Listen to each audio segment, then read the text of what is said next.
If Mandami wins, my property value is going up. I'm just keeping it 100. People are moving. So you're saying if he wins the mayor of Mount Vernon, your property tax in Middletown, Orange County is going to go up? I didn't say property tax. I said my value, because people will be moving up here. They're already moving up. Okay. Yeah. People will be moving up here if Mandami wins.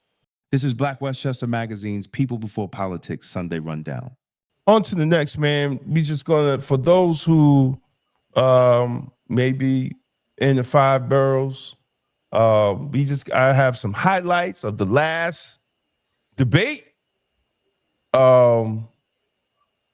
between Cuomo, Zoran Mandani, and Curtis Sliwa. So let's check it out and we could discuss, I mean, me and AJ don't vote there, but it should be some people who might be watching. We have people in the city who watch Black Westchester. Right. That's why the elected officials come on our show. So we're gonna watch this. We have a conversation. Let's get into it. The governor doesn't build housing in New York City. Not if it's you. No, legally, there are jurisdictions.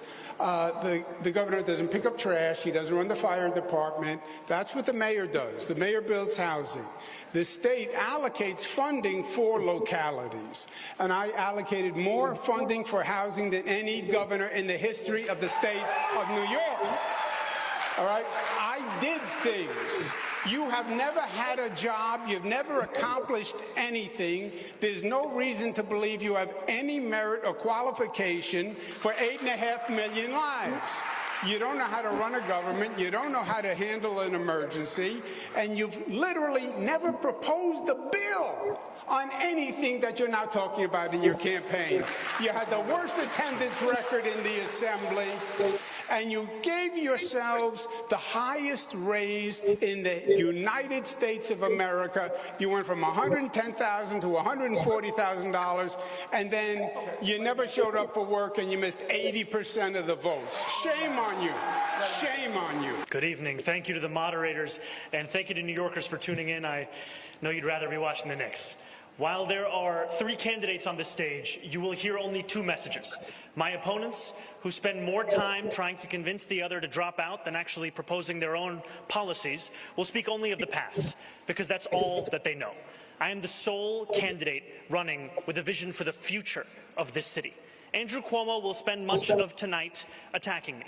He is a desperate man, lashing out because he knows that the one thing he's always cared about, power, is now slipping away from him. He will amplify right-wing talking points, he will share conspiracy theories, and he will do these things to make you feel that this should keep you up at night. But I've been spending the last year listening to New Yorkers, and I know what actually keeps you up. It's whether or not you can afford to live a safe and dignified life in this city. I have plans for our future. My opponents only have fear. We first just heard from the Republican candidate for mayor, and then we heard from Donald Trump's puppet himself, Andrew Cuomo.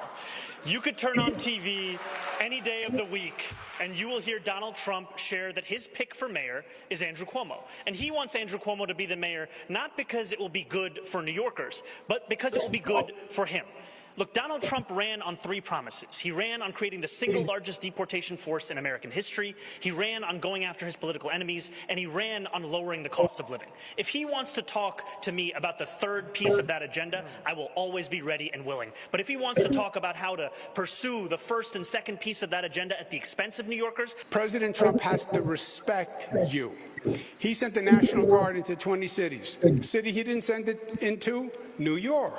Because I talked to him and I said, we don't need you here. He has said he'll take over New York if Mandami wins, and he will, because he has no respect for him. He thinks he's a kid and he's going to knock him on his tuchus. Yeah, the difference on this question is I've actually lived it and I've done it. With President Trump over many years through the most difficult situation that this country has gone through, COVID plus. You're wrong. You're going to have to confront President Trump. He is hyper-aggressive, and he is going to overstep his bounds.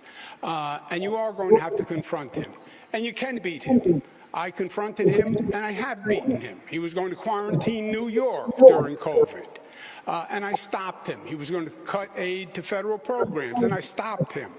But you also want to be in a place where you can cooperate on good things, because we need federal help if we're going to save our city and rebuild our city.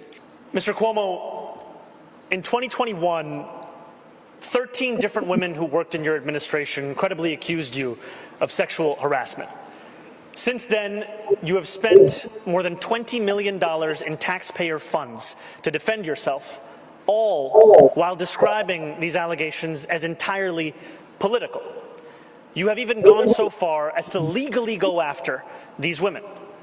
One of those women, Charlotte Bennett, is here in the audience this evening. You sought to access her private gynecological records.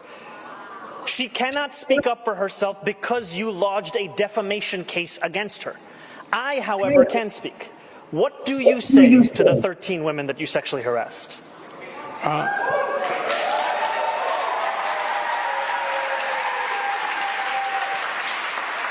If you want to be in government, then you have to be serious and mature. There were allegations of sexual harassment. They were then went to 5 district attorneys, fully litigated for 4 years. The cases were dropped, right?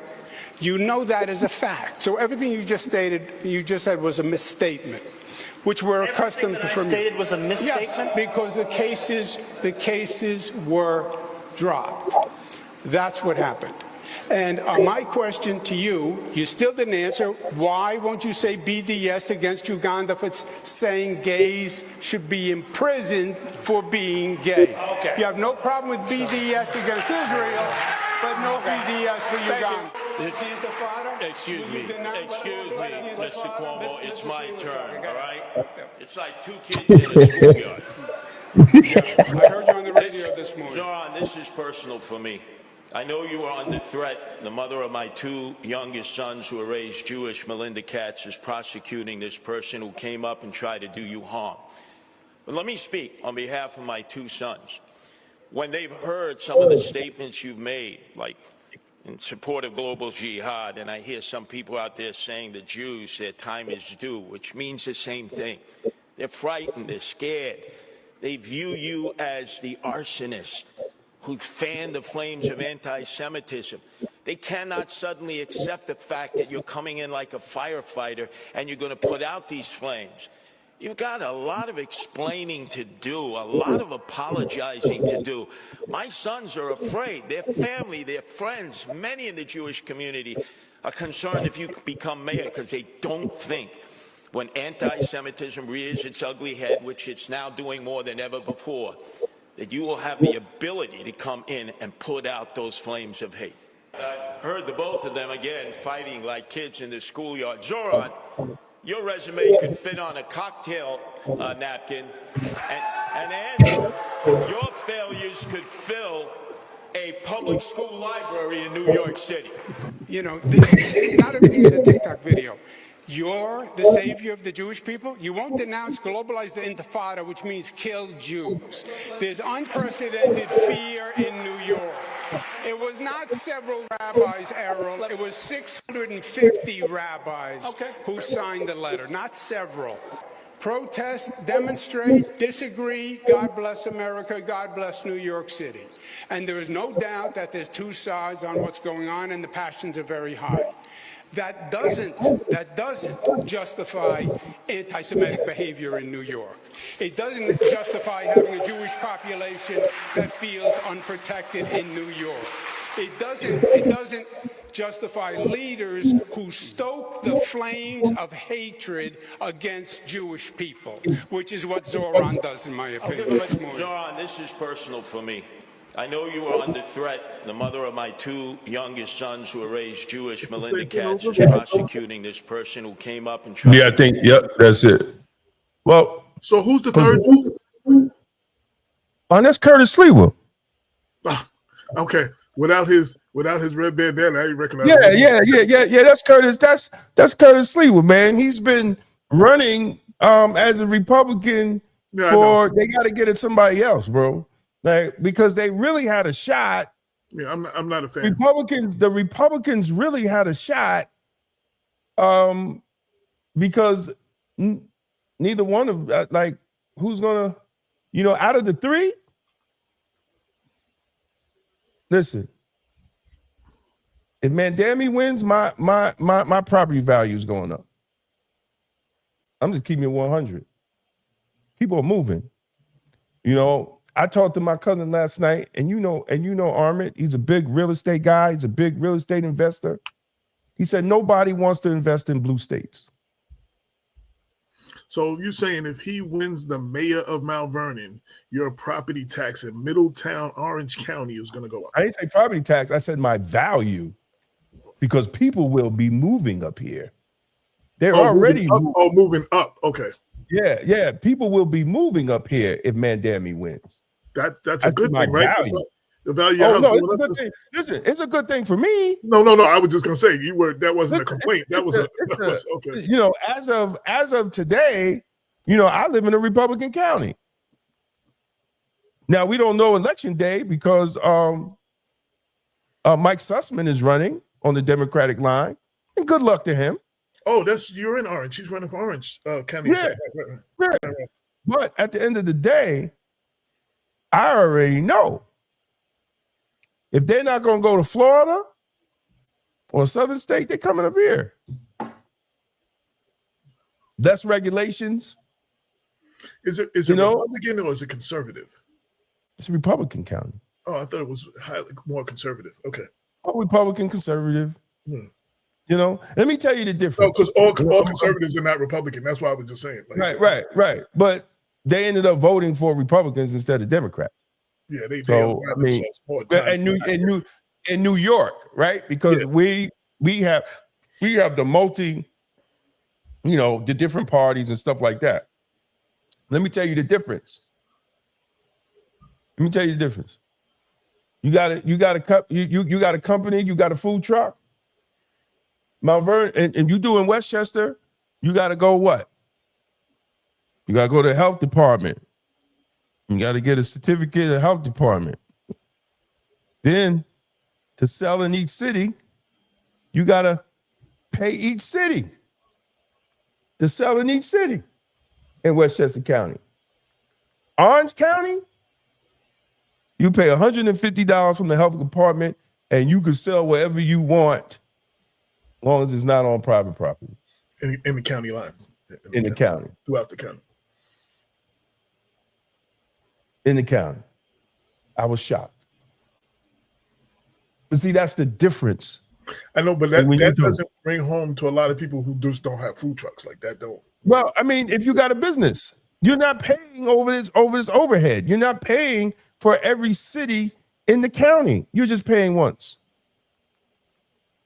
And that's the difference.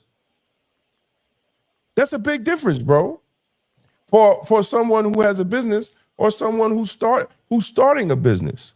Because if you're starting a business, usually you're strapped. And how are you going to get all this money to pay all these fees? I mean, look, it is what it is. I'm just telling the difference. But if Mandami wins, a lot of people are going to leave. I don't understand how you say you're going to tax the rich, but you're financed by the rich. I don't get it. Yeah, that's the political double talk that everybody does. And there's no rich person that's going to change, that wants the tax code change. And like it or not, people that are watching, that's what made Trump a superstar in the debate with Hillary Clinton. Because he said that she would never change the tax code. Because too many people that gave her money was filthy rich. And then even Cuomo, the newscaster, he made a great point which probably went over everybody's head at the Democratic convention. He said, you see all the boxes up there at the Democratic convention? He said, they're all millionaires. You got to pay $20,000 or more to get up there. Do you really think they're going to raise their taxes?